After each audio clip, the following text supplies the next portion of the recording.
Hi, my honeys.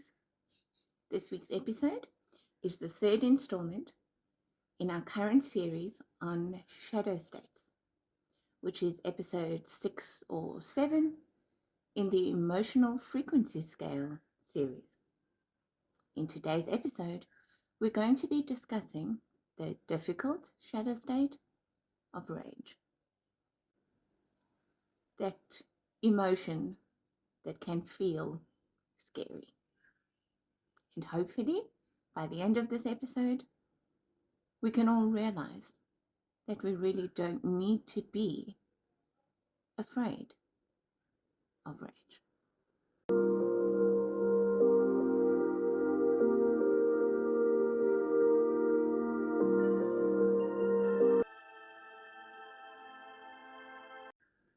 If you are new to my channel, welcome.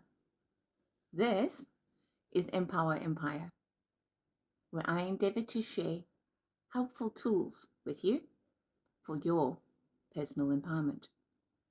And if you are returning to my channel, my honeys, thank you so much for being here and for being brave enough to swim in these emotional waters with me. I hope with all my heart that it'll be valuable to you to be spending this time with me. So, my honeys, rage.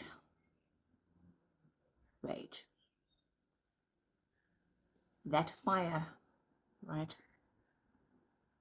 If we think about the emotional frequency spectrum in terms of the shadow states, right at the bottom, remember we have shame. And just above shame, we have hate. Above hate is rage. Now, in terms of how these states can feel, shame is such a low frequency. It's experienced as filthiness. That's how shame feels. You will often hear people who carry shame say that they feel dirty, that they feel somehow sullied and dirtied by the emotional state of shame. And that's because it's such a low frequency. It's like the drudge and the slime at the bottom of a riverbed, where all the muck settles. And that's why it can feel filthy. I assure you that you are not filthy if you are experiencing the shadow state of shame. That filth belongs to the conduct of the other who did the deed that created that feeling of shame that we usually take on when it isn't ours. Shame that we feel for our own actions, well, that has to be taken account for, and we need to forgive ourselves. But nonetheless, we can experience it as a filthiness. Hate, on the other hand, is experienced as coldness. Ice, coldness. We're attempting to freeze out the shame state just below it. So it's hard, like a block of ice would be, but it's cold. A coldness flows through our veins when we are experiencing the emotional state of hate. Of course, if we choose to express that outwardly, then we project that coldness. And actions committed from a state of hate can truly be cold. There's no warmth or love in it. Rage, on the other hand, is a fire that bursts into life, and those flames are felt all over the body. It's like it rushes up from the root chakra. We feel it in our veins. We go red hot. We often say we see red as those flames go to our mind. Rage wants to express. Rage wants to project onto others, usually innocent others, I might add. Rage is very seldom expressed to the guilty party. So that famous saying of not letting the fire rush to your head is a key here. It is possible. It's not easy, but it is possible to acknowledge the emotional state of rage, allow ourselves to feel it, and not express it. In the early 80s and 90s, therapy models were developed for actually deliberately expressing rage by choice, on purpose, in a safe environment. So screaming into a pillow and things like that.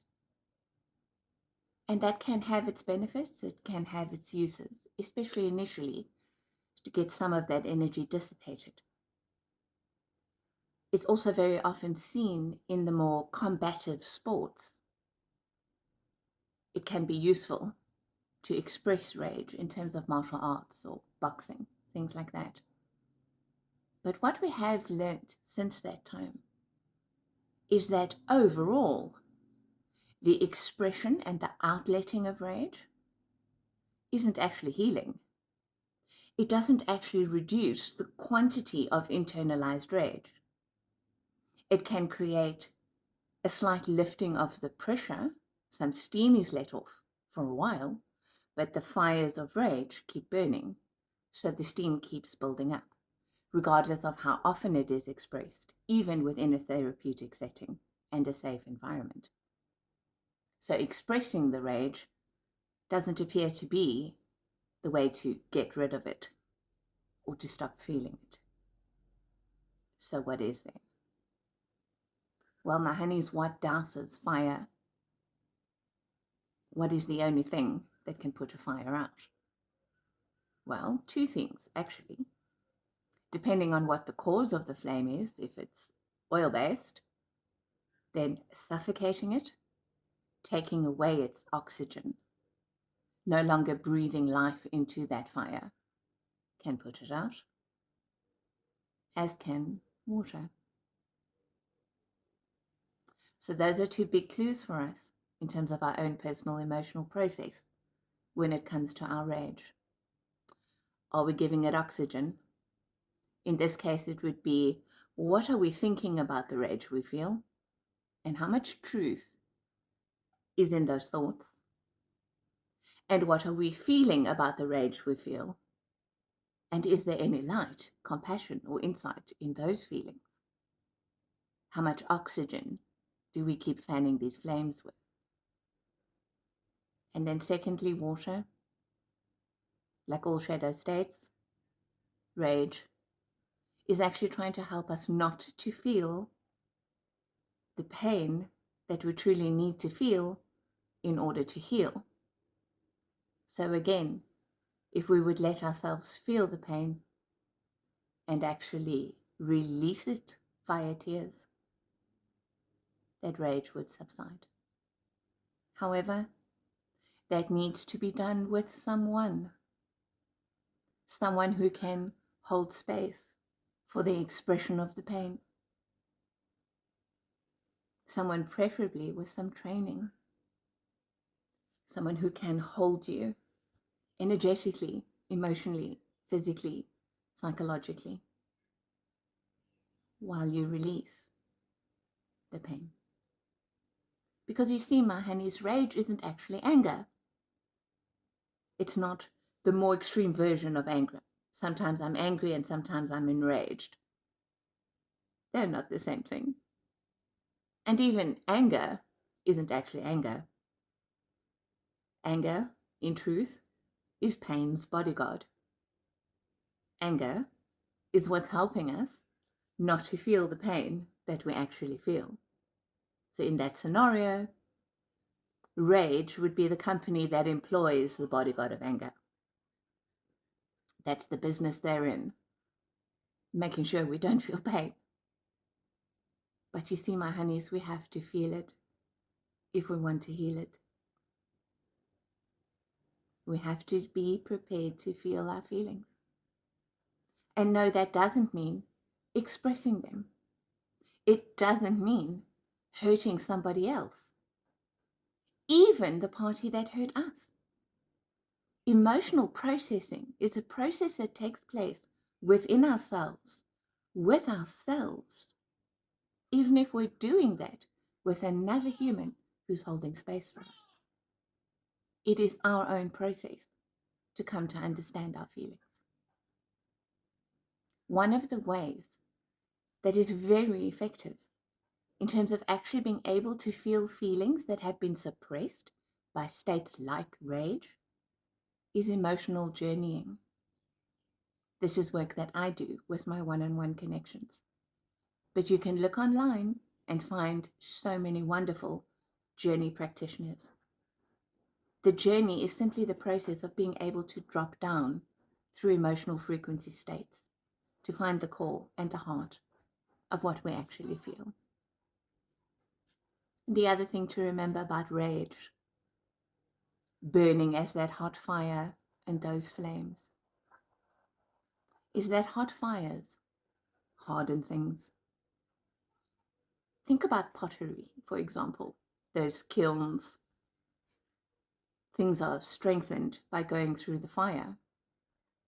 They are hardened.